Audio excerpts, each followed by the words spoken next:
Hi friends, இன்றைக்கி நம்ம என்ன பண்ண போகிறோம்னா தக்காளி குருமா எப்படி செய்கிறதுன்னு பார்க்க போகிறோம். இந்த வீடியோவை பார்க்குறவங்க மறக்காமல் லைக் பண்ணிக்கோங்க, ஷேர் பண்ணிக்கோங்க, உங்களால் முடிஞ்சால் சப்ஸ்கிரைப் பண்ணிக்கோங்க, அப்படியே அந்த பெல் ஐக்கானையும் கிளிக் பண்ணிக்கோங்க. இப்போ வாங்க வீடியோக்குள்ளே போகலாம். ஃபஸ்ட்டு அரைக்கிறதுக்கு தேவையான பொருள் பார்த்துக்கலாம். தேங்காய் 1 கப்பு எடுத்துருக்கோம். நம்ம 5 பச்சை மிளகா, 7 பல்லு பூண்டு, 2 துண்டு இஞ்சி எடுத்துருக்கோம்.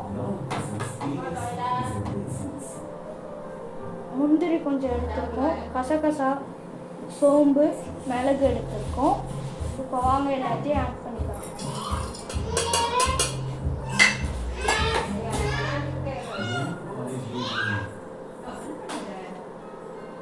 இந்த வீடியோவை பார்க்குற நீங்கள் இதை வீட்டில் ட்ரை பண்ணிட்டு நல்லா இருந்தால் கமெண்ட்ஸில் தெரிவிக்க விட்டுருப்பாங்க.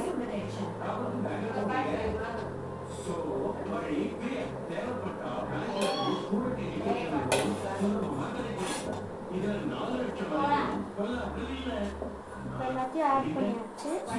வாங்க கை கழுவிக்கலாம். இப்போ சட்டி காஞ்சிருச்சு. வாங்க எண்ணெய் ஊற்ற போகிறோம். தேவையான அளவு எண்ணெயை ஊற்றிட்டு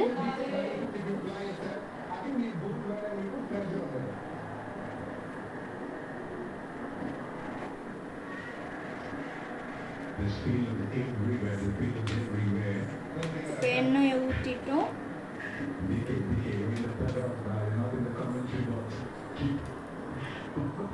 இப்போ தாளிப்புக்கு தேவையானது ஆட் பண்ணிக்கலாம். பிரியாணி இலை எடுத்திருக்கோம், 2 ஏலக்காய் எடுத்திருக்கோம், பட்டை எடுத்திருக்கோம், மிளகு எடுத்திருக்கோம், கிராம்பு எடுத்திருக்கோம். இப்போ எண்ணெய் வந்து பார்த்தீங்கன்னா காஞ்சி வச்சு இதை ஆட் பண்ணிக்கலாம்.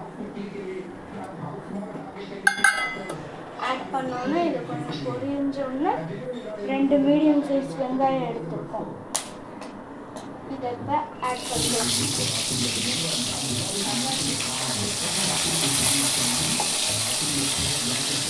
வெங்காயத்தை நீங்கள் பெருசு பெருசாக நறுக்கினாலும் பரவாயில்ல.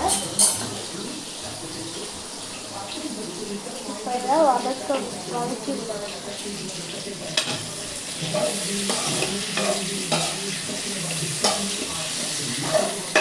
வெங்காயம் வதங்கிடுச்சு. இப்போ தக்காளி ஆட் பண்ணிடலாம். அரைச்ச பேஸ்ட்டு இப்போ ஊற்றிக்கலாம்.